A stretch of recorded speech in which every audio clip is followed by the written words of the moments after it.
ನಮಸ್ತೆ ಸ್ನೇಹಿತರೆ, ನಾವು ದ್ವಿತೀಯ BA ರಾಜ್ಯಶಾಸ್ತ್ರದ ಪರೀಕ್ಷೆಯ ಅಂತಿಮ ದಿನದ ತಯಾರಿಯಲ್ಲಿ ಮುಂದುವರಿದ ಭಾಗ ಅಭ್ಯಾಸವನ್ನು ಮಾಡುವ. ಈಗಾಗಲೇ ನಾವು ಬ್ಲಾಕ್ 1ರಲ್ಲಿರುವಂತಹ ಮುಖ್ಯವಾದ ಪ್ರಶ್ನೆಗಳನ್ನು ನೋಡಿಕೊಂಡೆವು. ಬ್ಲಾಕ್ 2ರಲ್ಲಿ ಬಂದಿರುವಂತಹ ಮುಖ್ಯವಾದ ಪ್ರಶ್ನೆಗಳನ್ನು ಕೂಡ ನೋಡಿಕೊಂಡಿದ್ದೇವೆ. ಇವತ್ತು ಬ್ಲಾಕ್ 3ರಲ್ಲಿ ಬರುವಂತಹ ಮುಖ್ಯವಾದ ಪ್ರಶ್ನೆಗಳನ್ನು ನೋಡಿಕೊಳ್ಳುವ. ಇದರಲ್ಲಿ ತುಂಬಾ ಮುಖ್ಯವಾಗಿರುವಂತಹ ಒಂದು ಪ್ರಶ್ನೆ, ಫ್ರಾನ್ಸಿನ 5ನೇ ಗಣರಾಜ್ಯ ಸಂವಿಧಾನದ ಲಕ್ಷಣಗಳು. ಒಟ್ಟು 9 ಪಾಯಿಂಟ್ಸ್ಗಳಿದೆ. ಈ ಪಾಯಿಂಟ್ಸ್ಗಳನ್ನು ಮೊದಲಿಗೆ ನೀವು ಬಾಯ್ಪಾಠ ಮಾಡಿ ಆದರೂ ಕಲ್ತ್ಕೊಳ್ಳಿ. ಫ್ರಾನ್ಸ್ನ 5ನೇ ಗಣರಾಜ್ಯ ಸಂವಿಧಾನದ ಲಕ್ಷಣಗಳು, ಆ ಪಾಯಿಂಟ್ಸ್ಗಳನ್ನು ನಿಮಗೆ ನಾನು ಹೇಳ್ತಾ ಹೋಗ್ತೇನೆ. ಪ್ರಸ್ತಾವನೆಯುಳ್ಳ ಒಂದು ಲಿಖಿತ ಸಂವಿಧಾನ, ಗಣತಂತ್ರೀಯ ಸಂಪ್ರದಾಯಗಳು ಮತ್ತು ಜನತಾ ಪರಮಾಧಿಕಾರ. 3. ಸಂಸದೀಯ ಮತ್ತು ಅಧ್ಯಕ್ಷೀಯ ಕಾರ್ಯಾಂಗ ಪದ್ಧತಿಗಳ ಸಂಯುಕ್ತ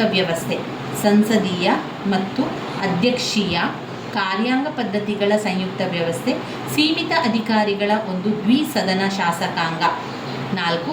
ಸೀಮಿತ ಅಧಿಕಾರಿಗಳ ಒಂದು ದ್ವಿಸದನ ಶಾಸಕಾಂಗ. 5. ಪ್ರಜಾ ನಿರ್ಧಾರ. 6. ಸಂವಿಧಾನ ಮಂಡಳಿ ಸಮಿತಿ. 7. ತುರ್ತು ಅಧಿಕಾರಗಳು. 8. ತಿದ್ದುಪಡಿ ಮತ್ತು ಸಂವಿಧಾನದ ಅನಮ್ಯತೆ. 9. ಒಂದು ಕೇಂದ್ರಿತ ರಾಜ್ಯ. ಫ್ರಾನ್ಸ್ನ 5ನೇ ಗಣರಾಜ್ಯ ಸಂವಿಧಾನದ ಪ್ರಮುಖ ಲಕ್ಷಣಗಳಾಗಿದೆ. ಮೊದಲನೇದಾಗಿ ಪ್ರಸ್ತಾವನೆಯುಳ್ಳ ಒಂದು ಲಿಖಿತ ಸಂವಿಧಾನ ಎನ್ನುವಂಥದ್ದು. ಇಲ್ಲಿ ಸರಕಾರ ನೇಮಕ ಮಾಡಿದ ಒಂದು ಕ್ಯಾಬಿನೆಟ್ ಸಮಿತಿಯಿಂದ ಫ್ರಾನ್ಸ್ನ 5ನೇ ಗಣತಂತ್ರದ ಸಂವಿಧಾನವು ರಚಿಸಿದ್ದಾರೆ. ಈ ರೀತಿ ರಚನೆ ಮಾಡಿದಂತಹ ಸಂವಿಧಾನ ಇದೆಯಲ್ಲ, ಅದನ್ನು ಸಂವೈಧಾನಿಕ ಪರ್ಯಾಲೋಚನಾ ಸಮಿತಿಯಿಂದ ಪರಾಮರ್ಶಿಸಿ ನೋಡಿ ಅದನ್ನು ಅಂಗೀಕಾರ ಮಾಡ್ತಾರೆ. ನಂತರ ಏನಾಗ್ತದೆ ಅಂತ ಹೇಳಿದರೆ, ಅದನ್ನು ಪ್ರಜೆಗಳ ನಿರ್ಧಾರದ ಮುಖಾಂತರ ಜನತೆಯೂ ಕೂಡ ಅದನ್ನು ಒಪ್ಪಿದ ಬಳಿಕವೇ ಫ್ರಾನ್ಸ್ನ 5ನೇ ಗಣತಂತ್ರದ ಸಂವಿಧಾನವನ್ನು 1958 ಅಕ್ಟೋಬರ್ 4ರಂದು ಅದನ್ನು ಅಧಿಕೃತ ಕೂಡ ಮಾಡ್ತಾರೆ. ಅದು ಒಂದು ಅತ್ಯಂತ ಮೆಚ್ಚುಗೆಯ ಪ್ರಸ್ತಾವನೆ ಕೂಡ ಆಗಿದೆ. ಹಾಗೆಯೇ 15 ಅಧ್ಯಾಯಗಳಲ್ಲಿ ಪಸರಿಸಲ್ಪಟ್ಟಿರುವಂತಹ ಈ ಒಂದು ಪ್ರಸ್ತಾವನೆ 92ನೇ ವಿಧಿಗಳನ್ನು ಹೊಂದಿದೆ. ಪ್ರಸ್ತಾವನೆಯು ಫ್ರಾನ್ಸ್ ದೇಶವನ್ನು ಒಂದು ಅಖಂಡ, ಜಾತ್ಯತೀತ, ಪ್ರಜಾತಂತ್ರೀಯ ಮತ್ತು ಸಾಮಾಜಿಕ ಗಣತಂತ್ರವೆಂದು ಘೋಷಿಸಿದೆ. ಇದು ಎಲ್ಲ ಪೌರರ ಹಕ್ಕುಗಳು ಮತ್ತು ಭಾವನೆ, ನಂಬಿಕೆಗಳಿಗೆ ಗೌರವವನ್ನು ಖಾತರಿಪಡಿಸುತ್ತದೆ ಎಂದು ಅವರು ಹೇಳಿದ್ದಾರೆ. 2ನೇ ಪಾಯಿಂಟ್ನಲ್ಲಿ ಗಣತಂತ್ರೀಯ ಸಂಪ್ರದಾಯಗಳು ಮತ್ತು ಜನತಾ ಪರಮಾಧಿಕಾರ. ಇದು ನೂತನವಾದಂತಹ ಹೊಸ ಸಂವಿಧಾನವು ಫ್ರಾನ್ಸ್ನ ಗಣತಂತ್ರೀಯ ಸಂಪ್ರದಾಯಗಳನ್ನು ಗೌರವಿಸುತ್ತದೆ. ಈ ಪ್ರಸ್ತಾವನೆಯು ಮಾನವನ ಹಕ್ಕುಗಳ ಘೋಷಣೆ ಮತ್ತು ರಾಷ್ಟ್ರೀಯ ಸಾರ್ವಭೌಮತ್ವದ ತತ್ವಗಳಿಗೆ ಫ್ರಾನ್ಸ್ನ ಜನತೆಯ ಅಕ್ಕರೆಯನ್ನು ದೃಢೀಕರಿಸುತ್ತದೆ. ಅಲ್ಲದೆ ಗಣತಂತ್ರದ ಉದ್ದೇಶವೆಂದರೆ ಸ್ವಾತಂತ್ರ್ಯ, ಸಮಾನತೆ, ಸಹೋದರತಾ ಭಾವನೆಯನ್ನು ಪ್ರತಿಪಾದಿಸುವಂಥದ್ದು. ಅದನ್ನು ಈ ಒಂದು ಫ್ರಾನ್ಸ್ನ 5ನೇ ಗಣರಾಜ್ಯದಲ್ಲಿ ರಾಷ್ಟ್ರದಲ್ಲಿ ಜನತೆಯಿಂದ ಉದ್ಭವಿಸುತ್ತದೆ ಎಂಬುದು ಸಂವಿಧಾನವು ಪುನರುಚ್ಚರಿಸುತ್ತದೆ.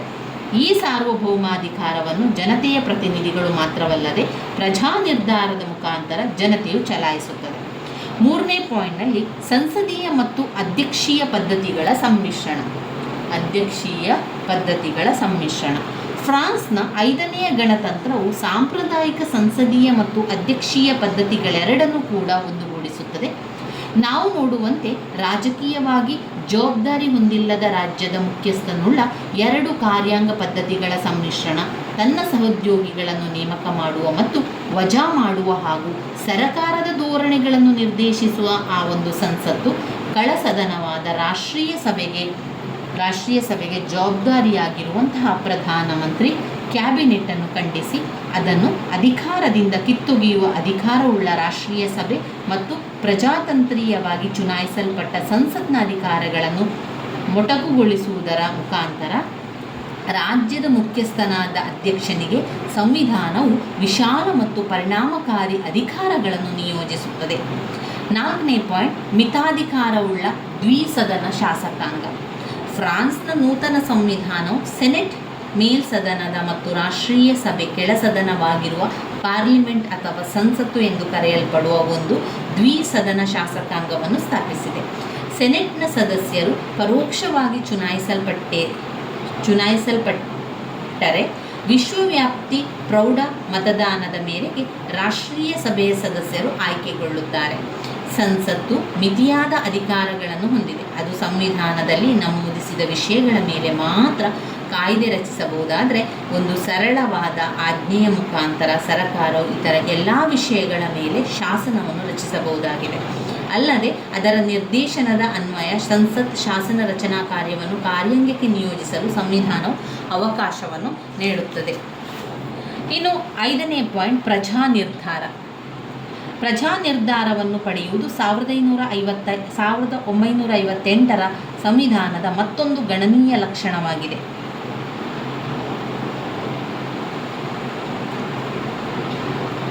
ಗಣತಂತ್ರದ ಅಧ್ಯಕ್ಷನು ಕೆಲವು ಪ್ರಮುಖ ವಿಷಯಗಳನ್ನು ಪ್ರಜಾ ನಿರ್ಧಾರಕ್ಕಾಗಿ ಜನತೆಯ ಮುಂದೆ ತರಬಹುದು. ಸರಕಾರದ ಪ್ರಸ್ತಾಪ ಅಥವಾ ಸಂಸತ್ನ ಉಭಯ ಸದನಗಳ ಜಂಟಿ ನಿರ್ಣಯದ ಅನ್ವಯ ಸಮುದಾಯದ ಒಪ್ಪಂದವನ್ನು ಸಮ್ಮತಿಸುವುದು ಮತ್ತು ಅಧಿಕಾರಗಳ ಸಂಘಟನೆಗೆ ಸಂಬಂಧಿಸಿದ ಮಸೂದೆ ಇತ್ಯಾದಿ. 6ನೇ ಪಾಯಿಂಟ್, ಸಂವೈಧಾನಿಕ ಸಮಿತಿ. ಫ್ರಾನ್ಸ್ನ 5ನೇ ಗಣತಂತ್ರದ ಸಂವಿಧಾನದಲ್ಲಿ ಒಂದು ಸಂವೈಧಾನಿಕ ಸಮಿತಿಯನ್ನು ರಚಿಸಲಾಗಿದ್ದು ಅದರಲ್ಲಿ 9 ವರ್ಷಗಳ ಅಧಿಕಾರಾವಧಿಯುಳ್ಳ 9 ಸದಸ್ಯರಿದ್ದಾರೆ. ಅವರ ಪೈಕಿ 3 ಗಣತಂತ್ರದ ಅಧ್ಯಕ್ಷರು, 3 ಸೆನೆಟ್ನ ಅಧ್ಯಕ್ಷರು ಮತ್ತು ಇತರ 3 ರಾಷ್ಟ್ರೀಯ ಸಭೆಯ ಅಧ್ಯಕ್ಷರು ನಾಮಕರಣ ಮಾಡುತ್ತಾರೆ. ಅಲ್ಲದೆ ಗಣತಂತ್ರದ ಎಲ್ಲ ಹಿಂದಿನ ಅಧ್ಯಕ್ಷರು ಅದರ ಪದನಿಮಿತ್ತ ಸದಸ್ಯರಾಗಿರುತ್ತಾರೆ. ಗಣತಂತ್ರದ ಅಧ್ಯಕ್ಷನು ಆ ಸಮಿತಿಯ ಅಧ್ಯಕ್ಷನನ್ನು ನೇಮಕ ಕೂಡ ಮಾಡುತ್ತಾನೆ. 7ನೇ ಪಾಯಿಂಟ್, ತುರ್ತು ಅಧಿಕಾರಗಳು. ಗಣತಂತ್ರೀಯ ಸಂಸ್ಥೆ ರಾಷ್ಟ್ರದ ಸ್ವಾತಂತ್ರ್ಯ, ಭೂ ಸಮಗ್ರತೆ ಮತ್ತು ಅಂತಾರಾಷ್ಟ್ರೀಯ ವ್ಯವಹಾರಗಳ ನಿರ್ವಹಣೆಗೆ ಅಪಾಯ ಇತ್ಯಾದಿ ಸಂದರ್ಭಗಳಲ್ಲಿ ಅಧ್ಯಕ್ಷರು ಏನು ಮಾಡ್ತಾರೆ, ಆ ಪರಿಸ್ಥಿತಿಯನ್ನು ನೋಡಿಕೊಂಡು ಆ ಪರಿಸ್ಥಿತಿಯನ್ನು ಹತೋಟಿಗೆ ತರಬೇಕು. ಆ ಒಂದು ಕಾರಣದಿಂದಾಗಿ ಅವರು ಏನು ಮಾಡ್ತಾರೆ, ಈ ಒಂದು ತುರ್ತು ಪರಿಸ್ಥಿತಿಯನ್ನು ಘೋಷಣೆ ಮಾಡ್ತಾರೆ. ರಾಷ್ಟ್ರಾಧ್ಯಕ್ಷರು ರಾಷ್ಟ್ರವನ್ನು ಉದ್ದೇಶಿಸಿ ಒಂದು ಸಂದೇಶವನ್ನು ನೀಡುವಂಥ ಮುಖಾಂತರ ಈ ಬಗೆಯ ವಿಚಾರಗಳನ್ನು ಜನತೆಗೆ ತಿಳುವಳಿಕೆ ನೀಡುವುದಲ್ಲದೆ ಔಪಚಾರಿಕವಾಗಿ ಸಂವೈಧಾನಿಕ ಸಮಿತಿಯ ಸಲಹೆಯನ್ನು ಕೂಡ ಪಡೆಯಬೇಕಾಗಿದೆ. ಇನ್ನು 8ನೇ ಪಾಯಿಂಟ್, ತಿದ್ದುಪಡಿ ಮತ್ತು ಸಂವಿಧಾನದ ಅನಮ್ಯತೆ. ಸಂವಿಧಾನದ ಪರಿಷ್ಕರಣೆಗೆ 1958ರ ಫ್ರಾನ್ಸ್ನ ಸಂವಿಧಾನವು ಒಂದು ವಿಶೇಷ ಕಾರ್ಯವಿಧಾನವನ್ನು ನಮೂದಿಸುತ್ತದೆ. ಅದು ಸರಳವಾಗಿದೆ. ಸಂವಿಧಾನ ತಿದ್ದುಪಡಿ 2 ವಿಧಾನಗಳಿದೆ. ಯಾವುದು ಸಂವಿಧಾನ ತಿದ್ದುಪಡಿಯಲ್ಲಿರುವಂಥದ್ದು? ಒಂದು, ಪ್ರಧಾನಮಂತ್ರಿಯ ಪ್ರಸ್ತಾಪದ ಮೇರೆಗೆ ಗಣತಂತ್ರದ ಅಧ್ಯಕ್ಷರಿಂದ ಉಪಕ್ರಮ. 2, ಸಂಸತ್ನ ಖಾಸಗಿ ಸದಸ್ಯನಿಂದ ಉಪಕ್ರಮ.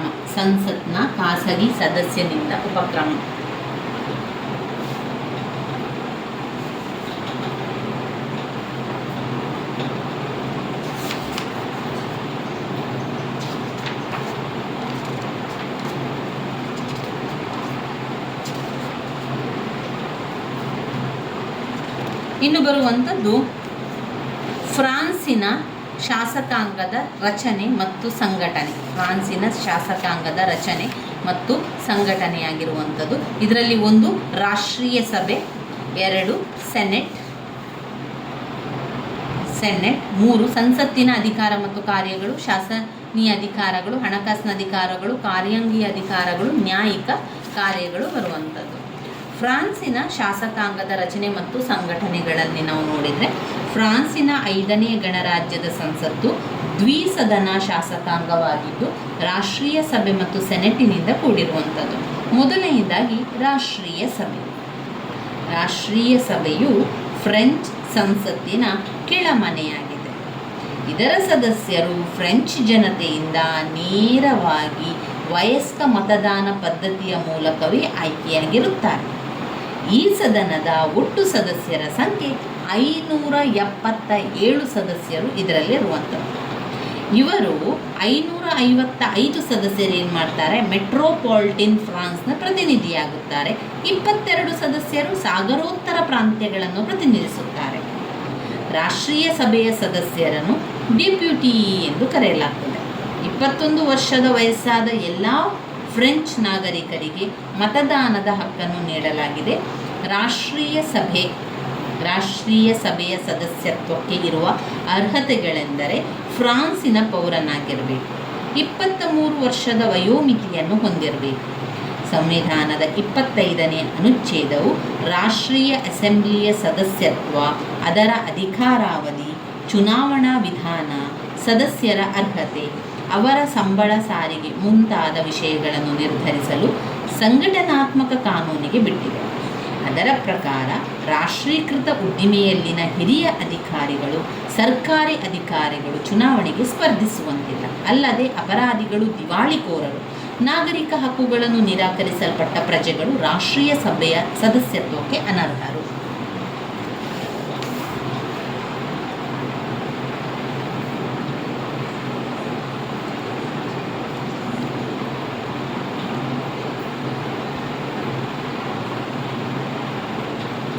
ಸೆನೆಟ್.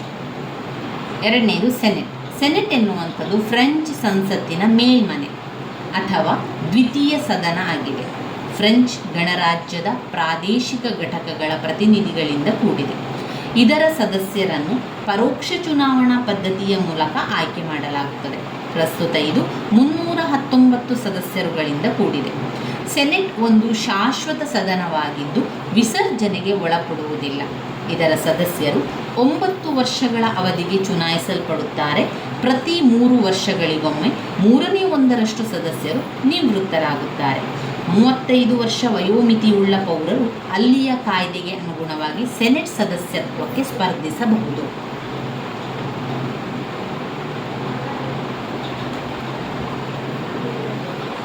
ಸೆನೆಟ್ ತನ್ನದೇ ಆದ ಅಧ್ಯಕ್ಷನನ್ನು, ಸದಸ್ಯರುಗಳಲ್ಲಿ ಯಾರಾದರೂ ಒಬ್ಬನನ್ನು ಆಯ್ಕೆ ಮಾಡಿಕೊಳ್ಳುತ್ತದೆ. ಆತನ ಅಧಿಕಾರದ ಅವಧಿ 3 ವರ್ಷ ಇರಬೇಕು. ಸಭೆಯ ಅಧ್ಯಕ್ಷತೆ ವಹಿಸಿ ಅದರ ಕಾರ್ಯಕಲಾಪಗಳನ್ನು ನಿರ್ವಹಿಸುತ್ತಾನೆ. ಗಣರಾಜ್ಯದ ಅಧ್ಯಕ್ಷನು ರಾಷ್ಟ್ರೀಯ ಸಭೆಯನ್ನು ವಿಸರ್ಜಿಸುವಾಗ ಸೆನೆಟ್ನ ಅಧ್ಯಕ್ಷನನ್ನು ಸಮಾಲೋಚಿಸುತ್ತಾನೆ. ಸೆನೆಟ್ನ ಅಧ್ಯಕ್ಷನು ಸಂವಿಧಾನಾತ್ಮಕ ಸಮಿತಿಗೆ 3 ಜನ ಸದಸ್ಯರನ್ನು ನಾಮಕರಣ ಮಾಡುತ್ತಾನೆ. ರಾಷ್ಟ್ರೀಯ ಸಭೆಯ ಅಧ್ಯಕ್ಷನಂತೆ ಈತನು ಸಹ ಯಾವುದೇ ಕಾನೂನಿನ ಸಂವಿಧಾನಾತ್ಮಕತೆಯನ್ನು ನಿರ್ಧರಿಸಲು ಸಂವಿಧಾನಾತ್ಮಕ ಮಂಡಳಿಗೆ ಒಪ್ಪಿಸುತ್ತಾನೆ. ನಂತರ ಏನಾಗ್ತದೆ?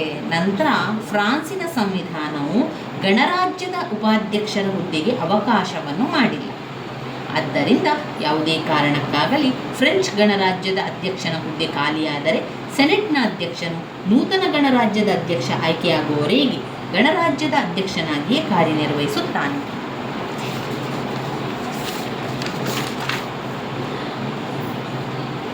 ಇನ್ನು ಸಂಸತ್ತಿನ ಅಧಿಕಾರಗಳು ಮತ್ತು ಕಾರ್ಯಗಳಲ್ಲಿ ನಾವು ನೋಡಿದರೆ 3 ಮುಖ್ಯ ಕಾರ್ಯಗಳನ್ನು ಹೊಂದಿರುತ್ತದೆ. 1. ಸೀಮಿತ ಕ್ಷೇತ್ರದಲ್ಲಿ ಶಾಸನವನ್ನು ರಚನೆ ಮಾಡುವುದು, ಸೀಮಿತ ಕ್ಷೇತ್ರದಲ್ಲಿ ಶಾಸನದ ರಚನೆ.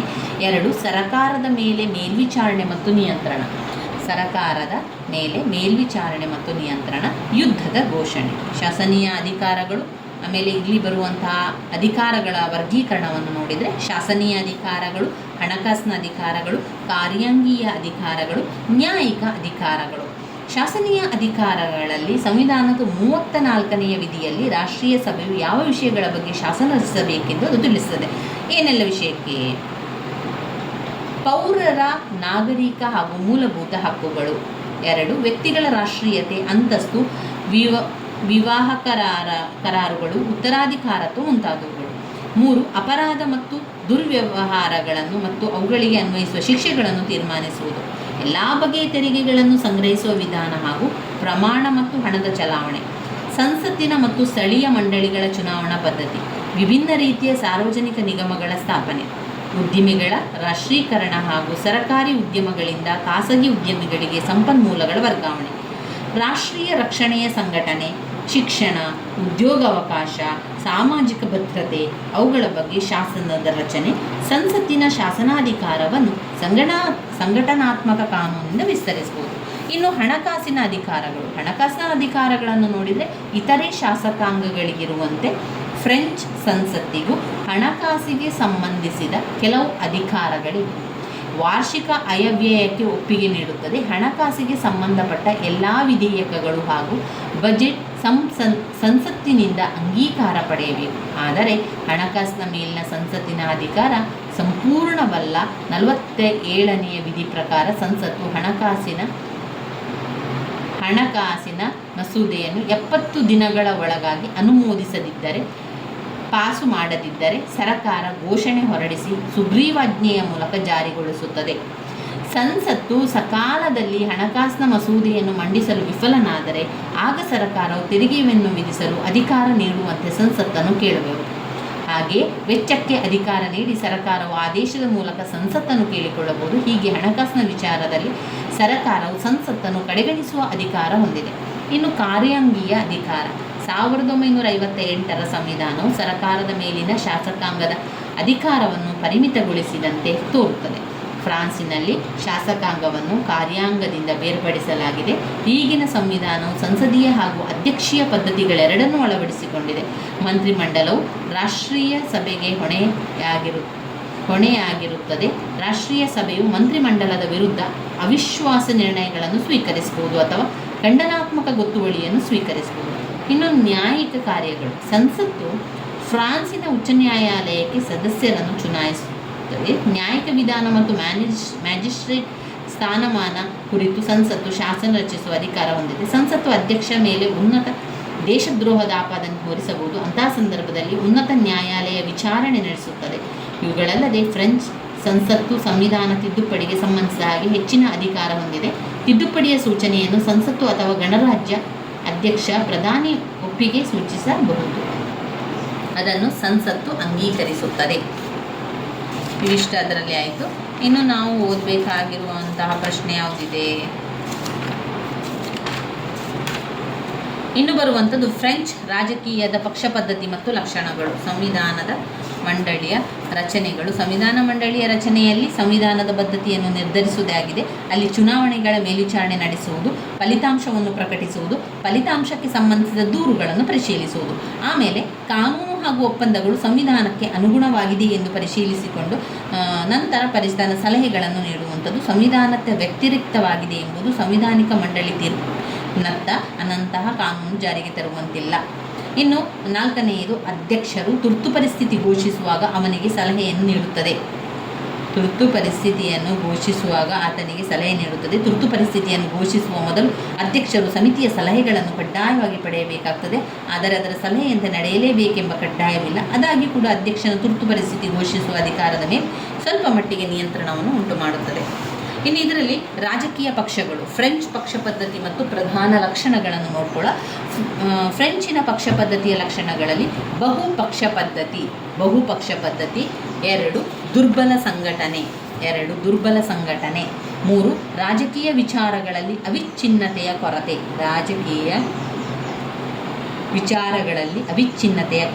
4 ವೈಯಕ್ತಿಕ ಅಭಿಪ್ರಾಯಕ್ಕೆ ಪ್ರಾಧಾನ್ಯತೆ. ಪಕ್ಷಗಳ ನಡುವೆ ನಿರಂತರ ವೈಷಮ್ಯ. ರಾಜಕೀಯ ಅವಶ್ಯಕತೆ. ರಾಜಕೀಯ ಅಪಕ್ವತೆ. ಪಕ್ಷಗಳ ನಡುವೆ ನಿರಂತರ ವೈಷಮ್ಯ, ರಾಜಕೀಯ ಅಪಕ್ವತೆ ಆಗುವಂಥದ್ದು. ಪ್ರಮುಖ ರಾಜಕೀಯ ಪಕ್ಷಗಳು ಸಮಾಜವಾದಿ ಪಕ್ಷ, ಕಮ್ಯುನಿಸ್ಟ್ ಪಕ್ಷ, ಜನಪ್ರಿಯವಾದಂಥ ಗಣರಾಜ್ಯ ಚಳುವಳಿಗಳಾಗಿದೆ.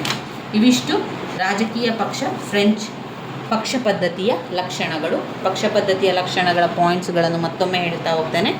ಫ್ರೆಂಚ್ ಪಕ್ಷ ಪದ್ಧತಿಯ ಲಕ್ಷಣಗಳು 10 ಅಂಕಕ್ಕೆ ಕೇಳಿರುವಂತಹ ಪ್ರಶ್ನೆ.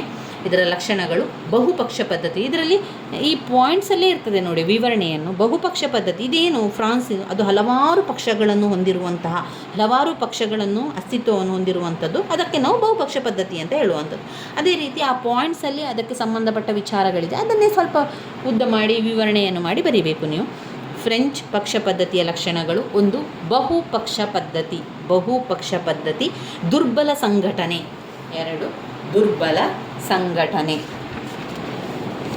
3 ರಾಜಕೀಯ ವಿಚಾರಗಳಲ್ಲಿ ಅವಿಚ್ಛಿನ್ನತೆಯ ಕೊರತೆ. ಅಂದರೆ ನಿಶ್ಚಿತ ತತ್ವಗಳು ಇರುವುದಿಲ್ಲ ಅಂತ ಅರ್ಥ. ರಾಜಕೀಯ ವಿಚಾರದಲ್ಲಿ ಅವಿಚ್ಛಿನ್ನತೆಯ ಕೊರತೆ. 4 ವೈಯಕ್ತಿಕ ಅಭಿಪ್ರಾಯಕ್ಕೆ ಪ್ರಾಧಾನ್ಯತೆ. ವೈಯಕ್ತಿಕ ಅಭಿಪ್ರಾಯಕ್ಕೆ ಪ್ರಾಧಾನ್ಯತೆ.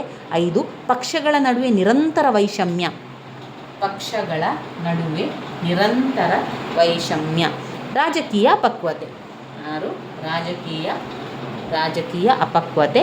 ಪ್ರಮುಖ ರಾಜಕೀಯ ಪಕ್ಷಗಳು ಸಮಾಜವಾದಿ ಪಕ್ಷ, ಕಮ್ಯುನಿಸ್ಟ್ ಪಕ್ಷ, ಜನಪ್ರಿಯ ಗಣರಾಜ್ಯ ಚಳುವಳಿಗಳು. ಇನ್ನು ಬರುವಂಥದ್ದು ಘಟಕ 19 ಜಪಾನಿನ ಸಂವಿಧಾನ. ಇದರಲ್ಲಿ ನಾವು ಜಪಾನ್ ಸಂವಿಧಾನದ ಲಕ್ಷಣಗಳನ್ನು ತಿಳ್ಕೊಳ್ಳುವ. ಇತರ ಸಂವಿಧಾನಗಳಂತೆ ಕೂಡ ಇದರಲ್ಲೂ ಕೂಡ ಇರುವಂಥದ್ದನ್ನು ನಾವು ಕಾಣ್ಬೋದು. ಆ ಪಾಯಿಂಟ್ಸ್ಗಳನ್ನು ಸರಿಯಾಗಿ ಬಾಯಿಪಾಠ ಮಾಡಿಕೊಂಡು ಕಲಿಯಿರಿ ಸ್ನೇಹಿತರೆ. ಲಿಖಿತ ಸಂವಿಧಾನ, ಇದು ಜಪಾನ್ ಸಂವಿಧಾನದ ಲಕ್ಷಣ. ಒಂದು ಲಿಖಿತ ಸಂವಿಧಾನ, ಅನಮ್ಯ ಸಂವಿಧಾನ, ಏಕಾತ್ಮಕ ಸಂವಿಧಾನ. ಲಿಖಿತ ಸಂವಿಧಾನ, ಅನಮ್ಯ ಸಂವಿಧಾನ, ಏಕಾತ್ಮಕ ಸಂವಿಧಾನ. ಸಂಸದೀಯ ಸರಕಾರ ಪದ್ಧತಿ.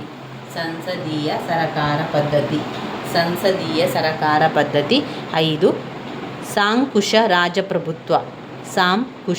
ರಾಜಪ್ರಭುತ್ವ, ದೊರೆ ಅಥವಾ ಚಕ್ರವರ್ತಿ. 6 ಸಂವಿಧಾನದ ಪಾರಮತ್ಯ ಮತ್ತು ನ್ಯಾಯಿಕ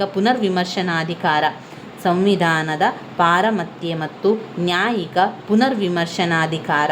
7 ಮೂಲಭೂತ ಹಕ್ಕುಗಳು. 8 ಯುದ್ಧ ಪರಿತ್ಯಾಗ.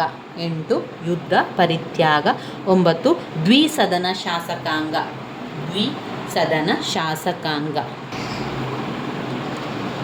ಜಪಾನ್ನ ನಾಗರಿಕರ ಹಕ್ಕು ಮತ್ತು ಕರ್ತವ್ಯಗಳನ್ನು ಕೂಡ ನೋಡಿಕೊಳ್ಳಿ. ನಾವು ಪಾಯಿಂಟ್ಸ್ಗಳನ್ನಷ್ಟೇ ನೋಡ್ತಾ ಹೋಗುವ. ಸಮಾನತೆಯ ಹಕ್ಕು, ಸ್ವಾತಂತ್ರ್ಯದ ಹಕ್ಕು, ಆರ್ಥಿಕ ಹಕ್ಕು, ಆಸ್ತಿಯ ಹಕ್ಕು, ಧಾರ್ಮಿಕ ಸ್ವಾತಂತ್ರ್ಯದ ಹಕ್ಕು, ಶೈಕ್ಷಣಿಕ ಹಕ್ಕು, ಸಂವಿಧಾನಾತ್ಮಕ ಪರಿಹಾರದ ಹಕ್ಕು. ಯಾವುದೆಲ್ಲ ಹಕ್ಕುಗಳು ಬರ್ತದೆ ಜಪಾನ್ನ ನಾಗರಿಕ ಹಕ್ಕುಗಳು ಮತ್ತು ಕರ್ತವ್ಯಗಳಲ್ಲಿ? ಒಂದು ಸಮಾನತೆಯ ಹಕ್ಕು, ಸ್ವಾತಂತ್ರ್ಯದ ಹಕ್ಕು, ಆರ್ಥಿಕ ಹಕ್ಕು, ಆಸ್ತಿ ಹಕ್ಕು, ಧಾರ್ಮಿಕ ಸ್ವಾತಂತ್ರ್ಯದ ಹಕ್ಕು, ಶೈಕ್ಷಣಿಕ ಹಕ್ಕು, ಸಂವಿಧಾನಾತ್ಮಕ ಪರಿಹಾರದ ಹಕ್ಕು. ಇನ್ನು ಕರ್ತವ್ಯಗಳಲ್ಲಿ ನಾವು ನೋಡುವುದಾದರೆ, ಸಂವಿಧಾನ ನೀಡಿರುವ ಹಕ್ಕು ಮತ್ತು ಸ್ವಾತಂತ್ರ್ಯಗಳನ್ನು ದುರುಪಯೋಗಪಡಿಸಿಕೊಳ್ಳದಿರುವುದು ಪ್ರತಿಯೊಬ್ಬ ನಾಗರಿಕನ ಕರ್ತವ್ಯವಾಗಿದೆ. ಹಕ್ಕುಗಳನ್ನು ಸಾರ್ವಜನಿಕ ಕಲ್ಯಾಣಕ್ಕಾಗಿ ಉಪಯೋಗಿಸುವುದು, ಕರ್ತವ್ಯವನ್ನು ಕೆಲಸವನ್ನು ನಿರ್ವಹಿಸುವ ಸಾಧ್ಯತೆ, ತೆರಿಗೆ ಪಾವತಿಸುವುದು, ಸಂವಿಧಾನ ನೀಡಿರುವ ಹಕ್ಕುಗಳನ್ನು ರಕ್ಷಿಸುವುದು, ಇತರರು ಇಂತಹ ಹಕ್ಕುಗಳನ್ನು ಅನುಭವಿಸುವಲ್ಲಿ ಅಡ್ಡಿಯನ್ನುಂಟು ಮಾಡದಿರುವುದು, ಮಕ್ಕಳಿಗೆ ಶಿಕ್ಷಣ ಕೊಡುವುದು ಮುಂತಾದವುಗಳು ನಾಗರಿಕರ ಕರ್ತವ್ಯಗಳಾಗಿದೆ. ಇನ್ನು ಬರುವಂಥದ್ದು ಜಪಾನಿನ ಅಧಿಕಾರ ಕಾರ್ಯಗಳು ಮತ್ತು ಸ್ಥಾನಮಾನಗಳು. ಚಕ್ರವರ್ತಿಯ ಅಧಿಕಾರ ಮತ್ತು ಕಾರ್ಯಗಳನ್ನು ನಾವು ನೋಡಿದರೆ, ಕಾರ್ಯಾಂಗೀಯ ಅಧಿಕಾರಗಳು, ಶಾಸನೀಯ ಕಾರ್ಯಗಳು, ನ್ಯಾಯಾಂಗೀಯ ಅಧಿಕಾರಗಳು. ಕಾರ್ಯಾಂಗೀಯ ಅಧಿಕಾರಗಳು. ಜಪಾನಿನ ಚಕ್ರವರ್ತಿಯು ವ್ಯಾಪಕ ಕಾರ್ಯಾಂಗೀಯ ಅಧಿಕಾರವನ್ನು ಹೊಂದಿದೆ. ಡಯಟ್ ಗೊತ್ತು ಮಾಡಿದವರನ್ನು, ಪ್ರಧಾನಿಯನ್ನು ಚಕ್ರವರ್ತಿಯು ನೇಮಿಸುತ್ತಾನೆ. ಮಂತ್ರಿಗಳ ಮತ್ತು ಇತರ ಅಧಿಕಾರಿಗಳ ನೇಮಕಾತಿ ಹಾಗೂ ವಜಾ ಆದೇಶಗಳಿಗೆ ಚಕ್ರವರ್ತಿಯು ದೃಢೀಕರಿಸುತ್ತಾನೆ.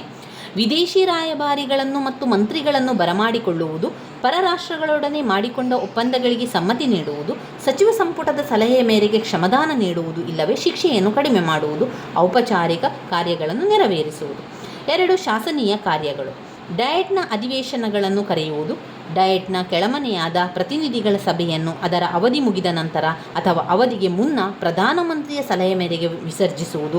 3 ಡಯಟ್ನ ಚುನಾವಣೆಯನ್ನು ಘೋಷಿಸುವುದು, ಸಂವಿಧಾನಾತ್ಮಕ ತಿದ್ದುಪಡಿಗಳು, ಕಾಯ್ದೆಗಳು, ಕ್ಯಾಬಿನೆಟ್ನ ಆಜ್ಞೆಗಳು ಮತ್ತು ಒಪ್ಪಂದಗಳಿಗೆ ಅಧಿಕಾರ ಮುದ್ರೆ ಹಾಕುವುದು.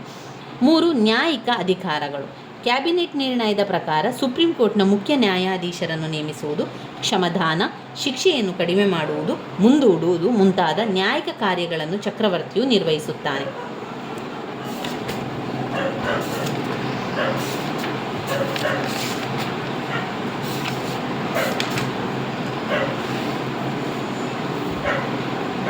ಡಯಟ್ನ ಅಧಿಕಾರ ಕಾರ್ಯಗಳು ಮತ್ತು ಸ್ಥಾನಮಾನ. ವೆರಿ ಇಂಪಾರ್ಟೆಂಟ್ ಆಗಿರುವಂತಹ ಪ್ರಶ್ನೆ. ಜಪಾನಿನ ಸಂಸತ್ತನ್ನು ಡಯಟ್ ಅಂತ ಕರೆಯುವಂಥದ್ದು. ಡಯಟ್ ರಾಜ್ಯಾಧಿಕಾರದ ಅತ್ಯುನ್ನತ ಅಂಗವಾಗಿದ್ದು ಅದು ವಿವಿಧ ಕಾರ್ಯಗಳನ್ನು ಕೂಡ ನಿರ್ವಹಿಸುತ್ತದೆ. ಶಾಸನೀಯ ಅಧಿಕಾರಗಳು, ಹಣಕಾಸಿನ ಅಧಿಕಾರಗಳು, ಆಡಳಿತಾತ್ಮಕ ಕಾರ್ಯಗಳು, ನ್ಯಾಯಿಕ ಕಾರ್ಯಗಳು, ಸಂವಿಧಾನಾತ್ಮಕ ಕಾರ್ಯಗಳು, ಚುನಾಯಿತ ಕಾರ್ಯಗಳು. ಇವಿಷ್ಟು ಅಲ್ಲಿ ಡಯಟ್ನ ಅಧಿಕಾರ ಮತ್ತು ಕಾರ್ಯಗಳು ಮತ್ತು ಸ್ಥಾನಮಾನಗಳಲ್ಲಿ ಬರ್ತದೆ. ಪುಟ ಸಂಖ್ಯೆ 194ರಲ್ಲಿದೆ ನೋಡಿ.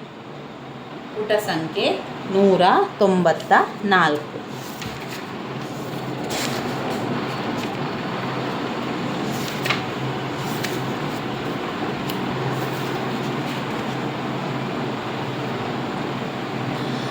ಶಾಸನೀಯ ಅಧಿಕಾರಗಳು. ಡಯಟ್ ಶಾಸನ ರಚಿಸುವಂತಹ ಏಕೈಕ ಅಂಗವಾಗಿದೆ. ಸಂವಿಧಾನವು ಎಲ್ಲ ಶಾಸನಗಳನ್ನು ರಚಿಸುವ ಅಧಿಕಾರವನ್ನು ಡಯಟ್ಗೆ ಕೊಟ್ಟಿದೆ, ಅಂದರೆ ಸಂಸತ್ತಿಗೆ.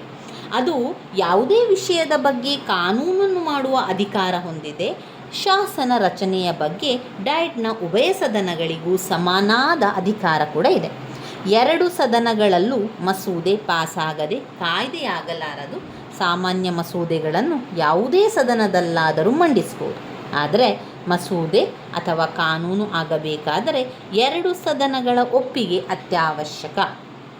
ಡಯಟ್ನ ಉಭಯ ಸದನಗಳಿಗೆ ಸಾಮಾನ್ಯ ಶಾಸನ ರಚನೆಯಲ್ಲಿ ಸಮನಾದ ಪಾತ್ರವಿದ್ದರೂ ವಾಸ್ತವಿಕವಾಗಿ ಪ್ರತಿನಿಧಿಗಳ ಸದನಕ್ಕೆ ಅಧಿಕಾರವಿರುವುದು ಕಂಡುಬರುತ್ತದೆ.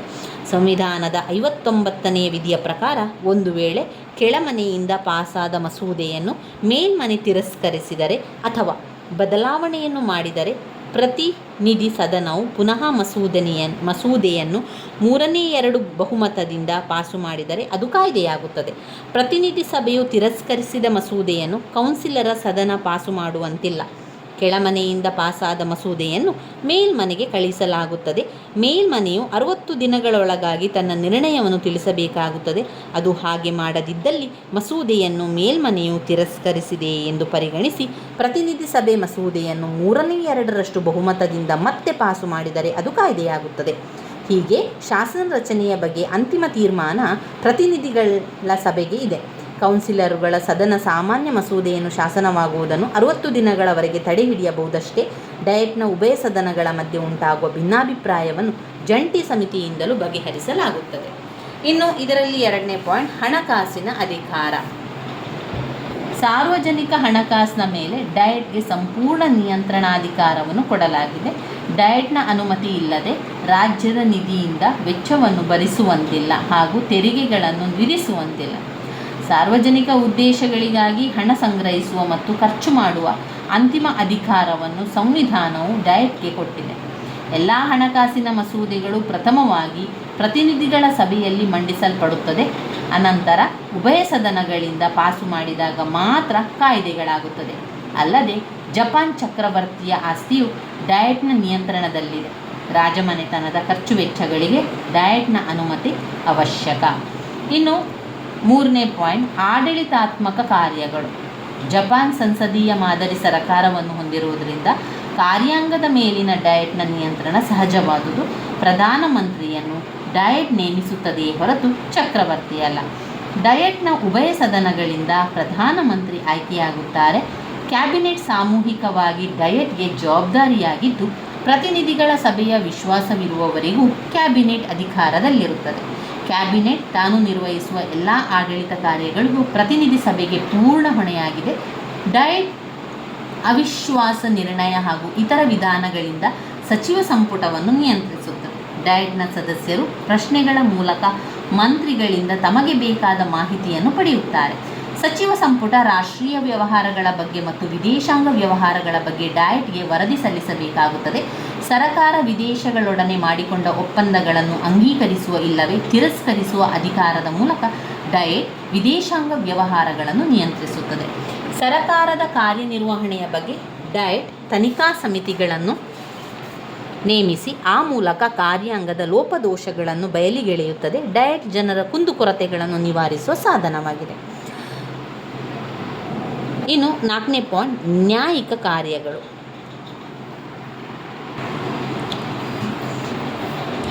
ನ್ಯಾಯಿಕ ಕಾರ್ಯಗಳು.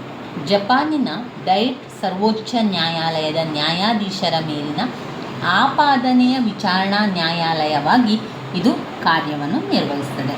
ಅಂದರೆ ಡಯಟ್ ರಾಷ್ಟ್ರದ ಸರ್ವೋಚ್ಚ ನ್ಯಾಯಾಲಯದ ನ್ಯಾಯಾಧೀಶರನ್ನು ಉಚ್ಚಾಟನೆಗೊಳಿಸುವ ಅಧಿಕಾರ ಕೂಡ ಇದು ಹೊಂದಿದೆ ಎನ್ನುವಂಥ ಅರ್ಥ.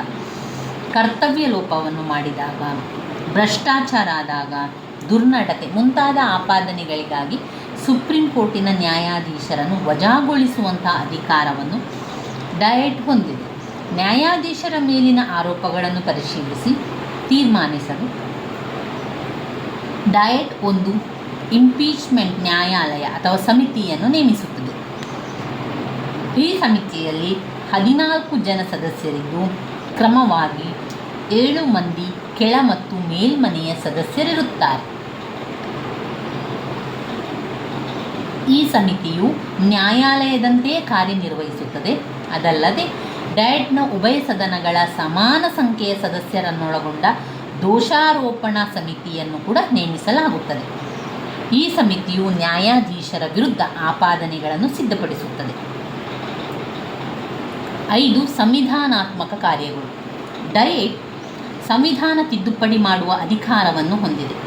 ಸಂವಿಧಾನದ ತಿದ್ದುಪಡಿ ಮಸೂದೆ ಡಯಟ್ನ ಯಾವ ಸದನದಲ್ಲಾದರೂ ಮಂಡಿಸಬಹುದು. ಆ ಮಸೂದೆಯು ಪ್ರತಿ ಸದನದಲ್ಲಿ 3/2 ಬಹುಮತ ಸದಸ್ಯರಿಂದ ಪಾಸಾಗಬೇಕು. ಹೀಗೆ ಡಯಟ್ನಿಂದ ಪಾಸಾದ ಮಸೂದೆಯನ್ನು ಪ್ರಜಾನಿರ್ಧಾರಕ್ಕೆ ಒಪ್ಪಿಸಲಾಗುತ್ತದೆ. ಪ್ರಜಾನಿರ್ಣಯದಲ್ಲಿ ಬಹುಮತದಿಂದ ಜನರು ಅಂಗೀಕರಿಸಿದಾಗ ಸಂವಿಧಾನ ತಿದ್ದುಪಡಿಯಾಗುತ್ತದೆ. ಚುನಾಯಿತ ಕಾರ್ಯಗಳು.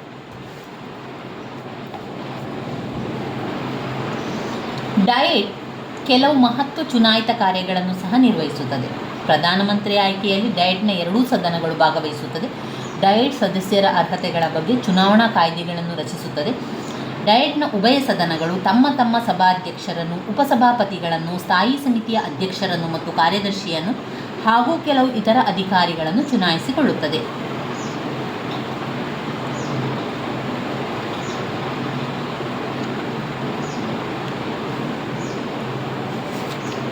ಜಪಾನಿನ ಡಯಟ್ ವ್ಯಾಪಕ ಅಧಿಕಾರಗಳನ್ನು ಹೊಂದಿದೆ.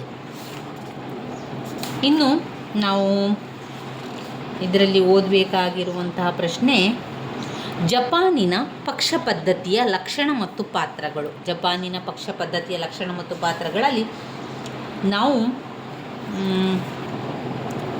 9 ಪಾಯಿಂಟ್ಸ್ಗಳು ಜಪಾನಿನ ಪಕ್ಷ ಪದ್ಧತಿಯ ಲಕ್ಷಣಗಳು ಮತ್ತು ಪಾತ್ರಗಳಲ್ಲಿ ನೋಡ್ಬೋದು. ಅಷ್ಟೇ ಅಲ್ಲದೆ ಜಪಾನಿನ ಪಕ್ಷ ಪದ್ಧತಿಯ ಲಕ್ಷಣಗಳನ್ನು ಮತ್ತು ಪಾಯಿಂಟ್ಸ್ಗಳನ್ನು ಕೂಡ ಅವರು ಕೊಟ್ಟಿದ್ದಾರೆ. ಇದನ್ನು ನೋಡ್ಕೊಳ್ಬೇಕು. ಮುಖ್ಯವಾದಂಥ ಪ್ರಶ್ನೆ, ಜಪಾನಿನ ಪಕ್ಷ ಪದ್ಧತಿಯ ಲಕ್ಷಣಗಳು.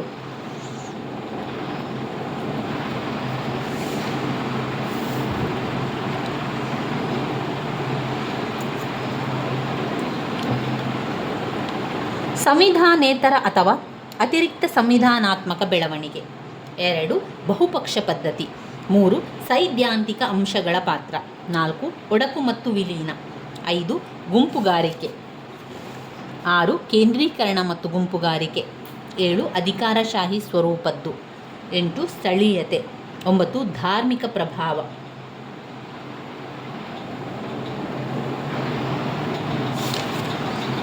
ಮತ್ತೊಮ್ಮೆ ಜಪಾನಿನ ಪಕ್ಷ ಪದ್ಧತಿಯ ಲಕ್ಷಣಗಳ ಪಾಯಿಂಟ್ಸ್ಗಳನ್ನು ಓದ್ಕೊಳ್ಳುವ. ಸಂವಿಧಾನೇತರ ಅಥವಾ ಅತಿರಿಕ್ತ ಸಂವಿಧಾನಾತ್ಮಕ ಬೆಳವಣಿಗೆ. ಸಂವಿಧಾನೇತರ ಅಥವಾ ಅತಿರಿಕ್ತ ಸಂವಿಧಾನಾತ್ಮಕ ಬೆಳವಣಿಗೆ. 2 ಬಹುಪಕ್ಷ ಪದ್ಧತಿ. ಬಹುಪಕ್ಷ ಪದ್ಧತಿ. 3 ಸೈದ್ಧಾಂತಿಕ ಅಂಶಗಳ ಪಾತ್ರ. ಸೈದ್ಧಾಂತಿಕ ಅಂಶಗಳ ಪಾತ್ರ. 4 ಒಡಕು ಮತ್ತು ವಿಲೀನ. 4 ಒಡಕು ಮತ್ತು ವಿಲೀನ. 5 ಗುಂಪುಗಾರಿಕೆ. 5 ಗುಂಪುಗಾರಿಕೆ. 6 ಕೇಂದ್ರೀಕರಣ ಮತ್ತು ಗುಂಪುಗಾರಿಕೆ. ಕೇಂದ್ರೀಕರಣ ಮತ್ತು ಗುಂಪುಗಾರಿಕೆ. 7 ಅಧಿಕಾರಶಾಹಿ ಸ್ವರೂಪದ್ದು. ಅಧಿಕಾರಶಾಹಿ ಸ್ವರೂಪದ್ದು. 8 ಸ್ಥಳೀಯತೆ. 8 ಸ್ಥಳೀಯತೆ. 9 ಧಾರ್ಮಿಕ ಪ್ರಭಾವ. 9 ಧಾರ್ಮಿಕ ಪ್ರಭಾವ.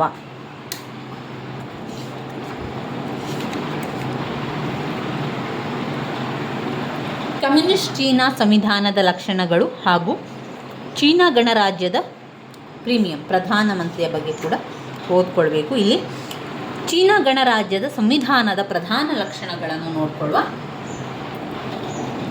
ಲಿಖಿತ ಸಂವಿಧಾನ, ಅನಮ್ಯ ಸಂವಿಧಾನ, ಏಕಾತ್ಮಕ ರಾಜ್ಯ, ಜನತೆಯಲ್ಲಿ ಅಧಿಕಾರ. 5 ಸಮಾಜವಾದಿ ರಾಜ್ಯ, ಜನತೆಯ ಪ್ರಜಾಸತ್ತಾತ್ಮಕ ಸರ್ವಾಧಿಕಾರ.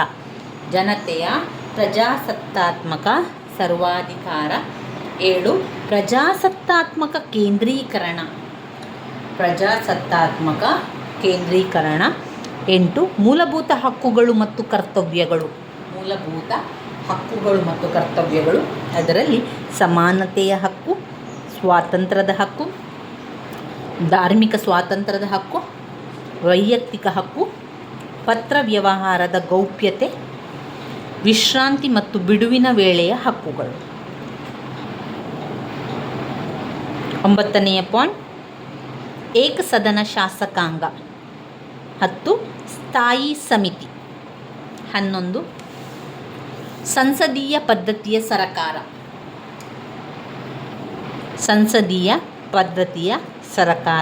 12 ಚುನಾಯಿತ ಹೊಣೆಗಾರಿಕೆಯುಳ್ಳ ಹಾಗೂ ಸ್ವತಂತ್ರ ಅಸ್ತಿತ್ವರಹಿತ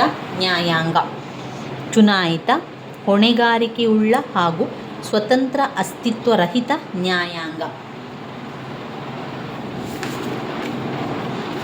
ಇವಿಷ್ಟು ಚೀನಾ ಗಣರಾಜ್ಯ ಸಂವಿಧಾನದ ಲಕ್ಷಣಗಳಾಗಿದೆ. ಮತ್ತೊಮ್ಮೆ ಪಾಯಿಂಟ್ಸ್ಗಳನ್ನು ಹೇಳ್ತಾ ಹೋಗುವ. ಅನಮ್ಯ ಸಂವಿಧಾನ, ಏಕಾತ್ಮಕ ರಾಜ್ಯ, ಜನತೆಯಲ್ಲಿ ಅಧಿಕಾರ, ಸಮಾಜವಾದಿ ರಾಜ್ಯ, ಜನತೆಯ ಪ್ರಜಾಸತ್ತಾತ್ಮಕ ಸರ್ವಾಧಿಕಾರ, ಪ್ರಜಾಸತ್ತಾತ್ಮಕ ಕೇಂದ್ರೀಕರಣ, ಮೂಲಭೂತ ಹಕ್ಕುಗಳು ಮತ್ತು ಕರ್ತವ್ಯಗಳು, ವಿಶ್ರಾಂತಿ ಮತ್ತು ಇದು ಮೂಲಭೂತ ಹಕ್ಕುಗಳಲ್ಲಿ ಬರುವಂಥದ್ದು ವಿಶ್ರಾಂತಿ ಮತ್ತು ಬಿಡುವಿನ ವೇಳೆಯ ಹಕ್ಕುಗಳು. ಅದರಲ್ಲಿ ಕರ್ತವ್ಯಗಳು ಕೂಡ ಇದೆ. ಒಮ್ಮೆ ಕರ್ತವ್ಯವನ್ನು ಹೇಳ್ತಾ ಹೋಗ್ತಾನೆ. ದೇಶದ ಐಕ್ಯತೆ ಹಾಗೂ ಒಗ್ಗಟ್ಟನ್ನು ಕಾಪಾಡಿಕೊಂಡು ಬರುವುದು ಚೀನಿ ಪೌರನ ಪ್ರಥಮ ಕರ್ತವ್ಯವಾಗಿದೆ. 2 ಸಂವಿಧಾನ ಮತ್ತು ಕಾನೂನಿಗೆ ವಿಧೇಯತೆಯನ್ನು ತೋರಿಸುವುದು. 3 ಸಾರ್ವಜನಿಕರ ಆಸ್ತಿ ಹಾನಿಯಾಗದಂತೆ ರಕ್ಷಿಸಿಕೊಂಡು ಬರುವುದು, ತೆರಿಗೆ ಪಾವತಿಸುವುದು, ಸಾರ್ವಜನಿಕ ವ್ಯವಸ್ಥೆಯಲ್ಲಿ ಶಾಂತಿ ಕಾಪಾಡುವುದು, ರಾಷ್ಟ್ರದ ರಕ್ಷಣೆಗಾಗಿ ಮಿಲಿಟರಿ ಸೇವೆ ಸಲ್ಲಿಸಬೇಕು, ಕುಟುಂಬ ಯೋಜನೆಯನ್ನು ಪಾಲಿಸುವುದು. 9 ಏಕಸದನ ಶಾಸಕಾಂಗ. 10 ಸ್ಥಾಯಿ ಸಮಿತಿ. 11 ಸಂಸದೀಯ ಪದ್ಧತಿಯ ಸರಕಾರ, ಚುನಾಯಿತ ಹೊಣೆಗಾರಿಕೆಯುಳ್ಳ ಹಾಗೂ ಸ್ವತಂತ್ರ ಅಸ್ತಿತ್ವರಹಿತ ನ್ಯಾಯಾಂಗ.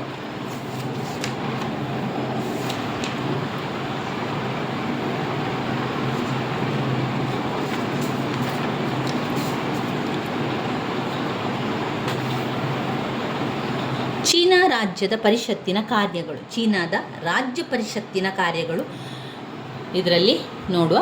ಚೀನಾದ ರಾಜ್ಯ ಪರಿಷತ್ತಿನ ಕಾರ್ಯಗಳ ಬಗ್ಗೆ ನಾನು ಹೇಳ್ತಾ ಹೋಗ್ತೇನೆ. ರಾಜ್ಯ ಸಮಿತಿಯು ಸರಕಾರದ ಧೋರಣೆಗಳನ್ನು ರೂಪಿಸಿ ಅವುಗಳನ್ನು ಅನುಷ್ಠಾನಗೊಳಿಸುತ್ತದೆ.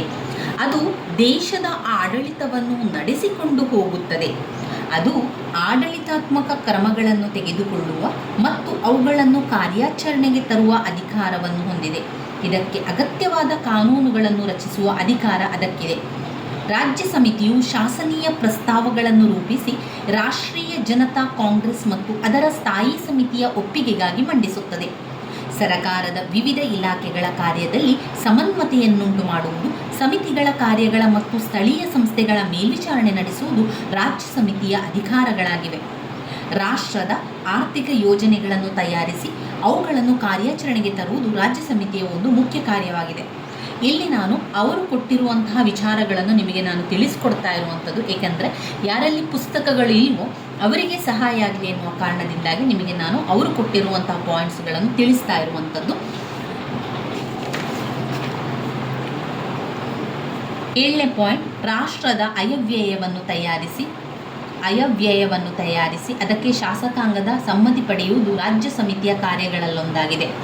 ರಾಷ್ಟ್ರದ ಆಂತರಿಕ ಮತ್ತು ವಿದೇಶಾಂಗ ವ್ಯಾಪಾರವನ್ನು ನಿಯಂತ್ರಿಸುವ ಅಧಿಕಾರ ರಾಜ್ಯ ಸಮಿತಿಗಿದೆ. ರಾಷ್ಟ್ರದ ಸಾಂಸ್ಕೃತಿಕ, ಶೈಕ್ಷಣಿಕ ಮತ್ತು ಸಾರ್ವಜನಿಕ ಆರೋಗ್ಯಗಳ ಬಗ್ಗೆ ರಾಜ್ಯ ಸಮಿತಿ ಮಾರ್ಗದರ್ಶನವನ್ನು ನೀಡುತ್ತದೆ. ಪರರಾಷ್ಟ್ರಗಳಲ್ಲಿ ವಾಸಿಸುವ ಚೀನೀಯರ ರಕ್ಷಣೆ ರಾಜ್ಯ ಸಮಿತಿಯ ಹೊಣೆಯಾಗಿರುತ್ತದೆ. ರಾಷ್ಟ್ರದ ವಿದೇಶಾಂಗ ವ್ಯವಹಾರಗಳ ಸೂತ್ರವು ರಾಜ್ಯ ಸಮಿತಿಯ ಕೈಯಲ್ಲಿರುತ್ತದೆ. ರಾಷ್ಟ್ರದ ರಕ್ಷಣೆ ಮತ್ತು ಸೈನಿಕ ವ್ಯವಸ್ಥೆಯನ್ನು ರಾಜ್ಯ ಪರಿಷತ್ ನೋಡಿಕೊಳ್ಳುತ್ತದೆ. ನಾಗರಿಕ ವಿದ್ಯಮಾನಗಳು, ನ್ಯಾಯಿಕ ಆಡಳಿತ ಮುಂತಾದವುಗಳನ್ನು ನಿರ್ದೇಶನ ಮತ್ತು ಮೇಲ್ವಿಚಾರಣೆ ನಡೆಸುತ್ತದೆ. ವಿಭಿನ್ನ ಆಡಳಿತ ಅಂಗಗಳ ಗಾತ್ರ ನಿರ್ಧರಿಸುವುದು, ಆಡಳಿತ ಸಿಬ್ಬಂದಿಯ ತರಬೇತಿಯ ಬಗ್ಗೆ ಸೂಕ್ತ ವ್ಯವಸ್ಥೆ ಮಾಡುವ ಇದರ ಕಾರ್ಯವಾಗಿದೆ. ಪ್ರಾಂತ್ಯಗಳು, ಸ್ವಾಯತ್ತ ಪ್ರದೇಶಗಳು, ಮುನ್ಸಿಪಲ್ ಪ್ರದೇಶಗಳಲ್ಲಿ ಮಾರ್ಷಲ್ ಕಾನೂನು ಜಾರಿಗೊಳಿಸುವ ಬಗ್ಗೆ ತೀರ್ಮಾನಿಸುತ್ತದೆ. ರಾಷ್ಟ್ರೀಯ ಕಾಂಗ್ರೆಸ್ ಮತ್ತು ಅದರ ಸ್ಥಾಯಿ ಸಮಿತಿ ನೀಡಿದ್ದನ್ನು ಇತರ ಕಾರ್ಯಗಳನ್ನು ರಾಜ್ಯ ಸಮಿತಿ ನೆರವೇರಿಸುತ್ತದೆ. ರಾಜ್ಯ ಸಮಿತಿಯು ಕಾಲಕಾಲಕ್ಕೆ ಆಡಳಿತಕ್ಕೆ ಸಂಬಂಧಪಟ್ಟ ವಿವರಗಳನ್ನು ರಾಷ್ಟ್ರೀಯ ಜನತಾ ಕಾಂಗ್ರೆಸ್ಸಿಗೆ ನೀಡಬೇಕಾಗುತ್ತದೆ.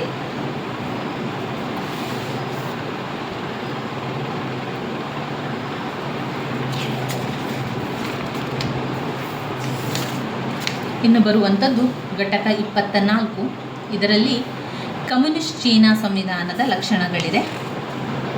ರಾಷ್ಟ್ರೀಯ ಜನತಾ ಕಾಂಗ್ರೆಸ್. ರಾಷ್ಟ್ರೀಯ ಜನತಾ ಕಾಂಗ್ರೆಸ್ನ ಅಧಿಕಾರ ಮತ್ತು ಕಾರ್ಯಗಳು. ಸಂವಿಧಾನಿಕ ಕಾರ್ಯಗಳು: ಎಲ್ಲ ಪ್ರಕಾರದ ಕಾನೂನುಗಳನ್ನು ರಚಿಸುವುದು, ನೇಮಕಾತಿ ಹಾಗೂ ಆಯ್ಕೆಯ ಅಧಿಕಾರ, ವಿಭಿನ್ನ ಸಮಿತಿಗಳ ಆಯ್ಕೆ, ಆಯ ವ್ಯಯ ಅಂಗೀಕಾರ, ಯೋಜನೆಗಳಿಗೆ ಅನುಮತಿ, ಇತರ ಅಧಿಕಾರಗಳು. ಇದು ರಾಷ್ಟ್ರೀಯ ಜನತಾ ಕಾಂಗ್ರೆಸ್ನ ಅಧಿಕಾರ ಮತ್ತು ಕಾರ್ಯಗಳಲ್ಲಿ ಬರುವಂಥ ವಿಚಾರವಾಗಿದೆ. ಇನ್ನು ಚೀನಾದ ಕಮ್ಯುನಿಸ್ಟ್ ಪಕ್ಷ.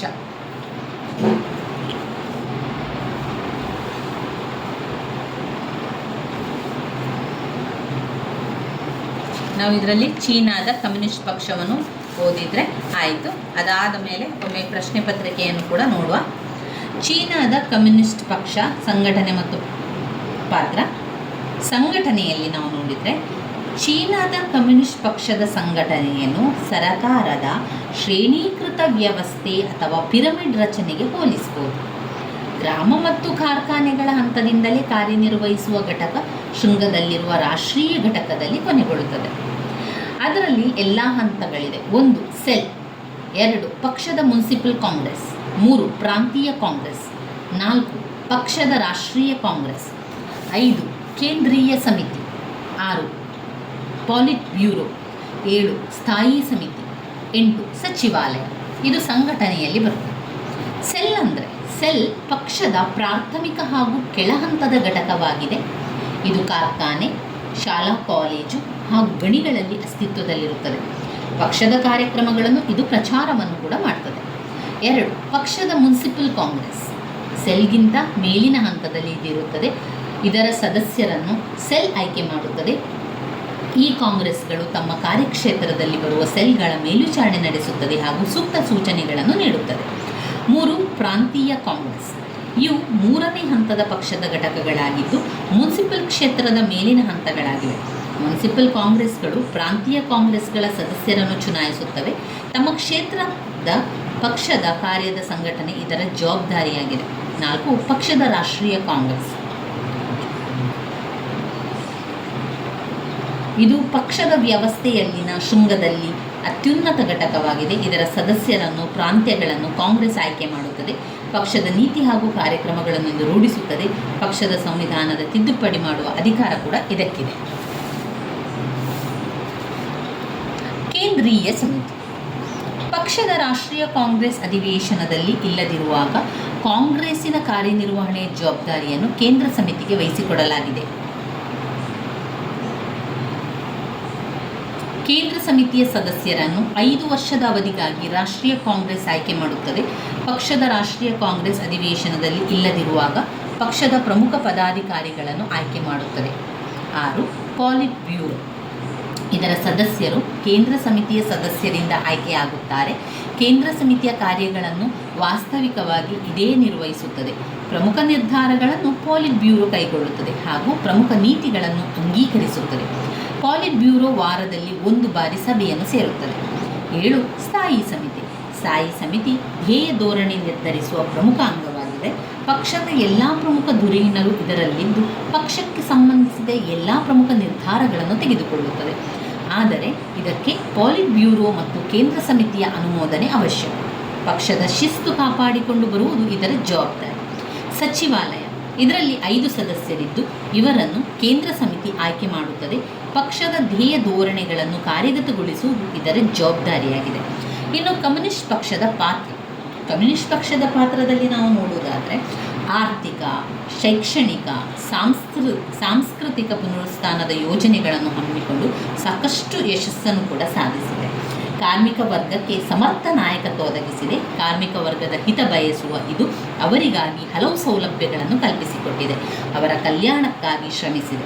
ಪ್ರಾರಂಭಿಕ ಹಂತದಲ್ಲಿ ಪಕ್ಷವು ಕ್ರಾಂತಿಯ ಸಮರ್ಥಕ ಹಾಗೂ ರಕ್ಷಕನಂತೆ ಕಾರ್ಯನಿರ್ವಹಿಸಿದೆ. ಇವಿಷ್ಟು ವಿಚಾರಗಳು ಬರ್ತದೆ.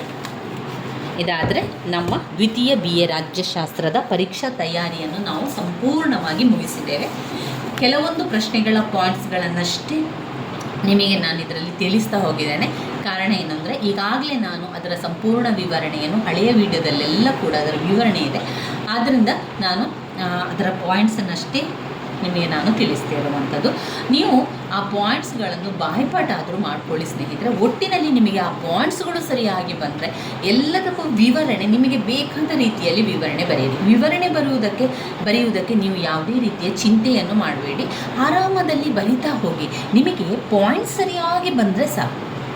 ಮತ್ತೊಂದು ನಾನು ಪದೇ ಪದೇ ನಿಮಗೆ ಹೇಳುವಂಥದ್ದು, ಎಲ್ಲವನ್ನು ಕೂಡ ಧನಾತ್ಮಕವಾಗಿ ಯೋಚನೆ ಮಾಡಿ.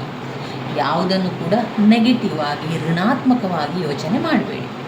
ನೀವು ಪಾಸಿಟಿವ್ ಥಿಂಕಿಂಗ್ ನಿಮ್ಮಲ್ಲಿ ಇದ್ದರೆ ನಿಮ್ಮ ಜೀವನದಲ್ಲಿ ಎಲ್ಲವೂ ಕೂಡ ಧನಾತ್ಮಕವಾಗಿ ನಡೀತಾನೆ ಹೋಗ್ತದೆ. ನೀವು ಒಮ್ಮೆ ಬೇಕಾದರೆ ಅದನ್ನು ಪ್ರಯತ್ನಿಸಿ. ಯಾವ ಕ್ಷಣ ಕೂಡ ಯಾವುದೇ ಒಂದು ವಿಚಾರ ಮಾತನಾಡಬೇಕಾದ್ರೆ ಧನಾತ್ಮಕವಾಗಿ ಮಾತನಾಡಿ, ಪಾಸಿಟಿವ್ ಆಗಿ ಮಾತನಾಡಿ. ಎಲ್ಲಿ ಕೂಡ ನೆಗೆಟಿವ್ ಥಿಂಕ್ ಮಾಡುವಂಥದ್ದು, ನೆಗೆಟಿವ್ ಹೇಳಿಕೆಗಳನ್ನು ಕೊಡುವಂಥದ್ದು, ನೆಗೆಟಿವ್ ಆಗಿ ಇನ್ನೊಬ್ಬರ ಜೊತೆ ಸಂಭಾಷಣೆಯನ್ನು ಮಾಡಬೇಡಿ. ನಿಮ್ಮ ಮನಸ್ಸಿಗೂ ಕೂಡ ನೀವು ಪಾಸಿಟಿವನ್ನೇ ತುಂಬಬೇಕು. ಪ್ರತಿ ದಿವಸ ಪ್ರತಿ ಕ್ಷಣದಲ್ಲಿ ಏನಾಗಬೇಕು, ಇಲ್ಲ ನಾನು ಎಲ್ಲವನ್ನೂ ಮಾಡ್ತೇನೆ, ನಾನು ಪದವಿಯನ್ನು ಪಡಿತೇನೆ, ನಾನು ಒಳ್ಳೆಯ ಉದ್ಯೋಗವನ್ನು ಪಡಿತೇನೆ, ನನಗೆ ಸಾಧ್ಯ ಇದೆ, ನನ್ನಿಂದ ಮಾಡಲಿಕ್ಕೆ ಸಾಧ್ಯ ಇದೆ ಎನ್ನುವಂಥ ಒಂದು ಧನಾತ್ಮಕ ಚಿಂತನೆ ನಿಮ್ಮಲ್ಲಿದ್ದರೆ ಯಾವತ್ತೂ ಕೂಡ ಧನಾತ್ಮಕವಾಗಿ ಆಗ್ತಾನೆ ಹೋಗ್ತದೆ. ಅದರಿಂದ ಯಾವ ಕ್ಷಣ ಆದರೂ ಕೂಡ ಸರಿ, ಏನೇ ಒಂದು ವಿಚಾರ ಆದರೂ ಕೂಡ ಋಣಾತ್ಮಕವಾಗಿ ಯೋಚನೆ ಮಾಡಬೇಡಿ. ನಿಮ್ಮ ಬಗ್ಗೆ ಆಗಿರ್ಬೋದು, ಇತರರ ಬಗ್ಗೆ ಆಗಿರ್ಬೋದು, ಋಣಾತ್ಮಕವಾಗಿ ಬೇಡ. ನಾವು ಧನಾತ್ಮಕವಾಗಿ ಯೋಚನೆ ಮಾಡ್ತಾ ಇದ್ದರೆ ಪ್ರತಿಯೊಂದು ಕೂಡ ಧನಾತ್ಮಕವಾಗಿ ನಡೀತಾ ಹೋಗುವಂಥದ್ದನ್ನು ನೀವು ನಿಮ್ಮ ಜೀವನದಲ್ಲಿ ಗಮನಿಸ್ಬೋದು. ಅದರಿಂದ ಇವತ್ತಿನಿಂದ ಆದರೂ ಕೂಡ ಧನಾತ್ಮಕವಾಗಿ ಯೋಚನೆ ಮಾಡಿ, ಪಾಸಿಟಿವ್ ಥಿಂಕಿಂಗ್ ಇರಲಿ. ಯಾವುದೇ ಒಂದು ವಿಚಾರ ಬಂದಾಗ ನನಗೆ ಆಗೋದಿಲ್ಲ, ನನಗೆ ಇದು ಸಾಧ್ಯ ಇಲ್ಲ, ಇದು ನನ್ನಿಂದ ಮಾಡಲಿಕ್ಕಾಗ್ತದೆ, ನನಗೆ ಯಾವಾಗಲೂ ಈ ರೀತಿ ಆಗುವಂಥದ್ದು, ನನಗೆ ಮಾತ್ರ ಹೀಗೆ, ಈ ರೀತಿಯಾಗಿ ಥಿಂಕ್ ಮಾಡಬೇಡಿ. ಈ ರೀತಿಯಾಗಿ ಯೋಚನೆಯನ್ನು ಮಾಡಬೇಡಿ. ನೀವೇನು ಮಾಡಬೇಕು ಅಂದರೆ, ನನಗೆ ಒಳ್ಳೆಯ ಜೀವನ ಸಿಕ್ಕಿದೆ, ದೇವರು ನನಗೆ ಸರಿಯಾದ ಜೀವನವನ್ನು ಕೊಟ್ಟಿದ್ದಾರೆ, ನಾನು ಅದರಲ್ಲಿ ಖುಷಿಯಾಗಿದ್ದೇನೆ, ಸಂತೋಷವಾಗಿದ್ದೇನೆ, ನೆಮ್ಮದಿಯಿಂದ ಇದ್ದೇನೆ ಅಂತ ನೀವು ಅಂದ್ಕೊಳ್ಬೇಕು. ನೀವು ಯೋಚನೆ ಮಾಡ್ತಾ ಇರಬೇಕು. ನಿಮ್ಮ ಜೀವನ ಹಾಗೇ ಹೋಗ್ತಾನೆ ಇರ್ತದೆ. ಪ್ರತಿ ಬಾರಿ ಕೂಡ ಇಲ್ಲ ನನಗೆ ನೆಮ್ಮದಿ ಇಲ್ಲ, ನನಗೆ ಖುಷಿ ಇಲ್ಲ, ನನಗೆ ಸಂತೋಷ ಇಲ್ಲ, ಇದೇ ಹೇಳ್ತಾ ಇದ್ದರೆ ನಿಮ್ಮ ಜೀವನ ಕೂಡ ಅದೇ ರೀತಿಯ ಒಂದು ದುಃಖದ ಜೀವನದಲ್ಲಿ ಹೋಗ್ತದೆ ವಿನಃ ಸಂತೋಷ ಬರಲಿಕ್ಕೆ ತುಂಬಾ ಕಷ್ಟ ಆಗ್ತದೆ. ಆದ್ದರಿಂದ ಪ್ರತಿ ಬಾರಿ ಮಾತನಾಡಬೇಕಾದ್ರೆ, ಯೋಚನೆ ಮಾಡಬೇಕಾದ್ರೆ ಧನಾತ್ಮಕವಾಗಿ ಯೋಚನೆ ಮಾಡಿ.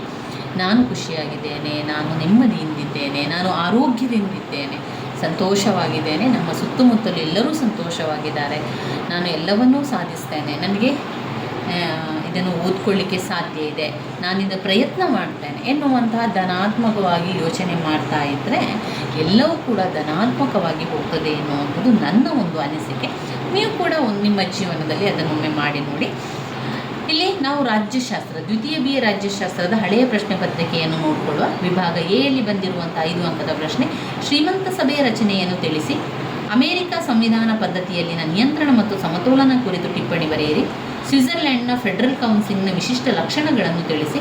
ಫ್ರಾನ್ಸ್ನ ಪಕ್ಷ ಪದ್ಧತಿಯ ಲಕ್ಷಣಗಳನ್ನು ತಿಳಿಸಿ. ಜಪಾನ್ನ ನಾಗರಿಕರ ಕರ್ತವ್ಯಗಳನ್ನು ಪಟ್ಟಿ ಮಾಡಿ. ಚೀನಾದ ಸ್ಟೇಟ್ ಕೌನ್ಸಿಲ್ನ ಪಾತ್ರವನ್ನು ತಿಳಿಸಿ. ವಿಭಾಗ ಬಿ ಯಲ್ಲಿ ಬಂದಿರುವುದು 10 ಅಂಕದ ಪ್ರಶ್ನೆ. ಬ್ರಿಟನ್ ಪ್ರಧಾನಮಂತ್ರಿಯ ಪಾತ್ರ ಮತ್ತು ಕಾರ್ಯವನ್ನು ಪರಿಶೀಲಿಸಿ. ಅಮೆರಿಕಾದ ಒತ್ತಡ ಗುಂಪುಗಳ ಕುರಿತು ಪ್ರಬಂಧ ಬರೆಯಿರಿ.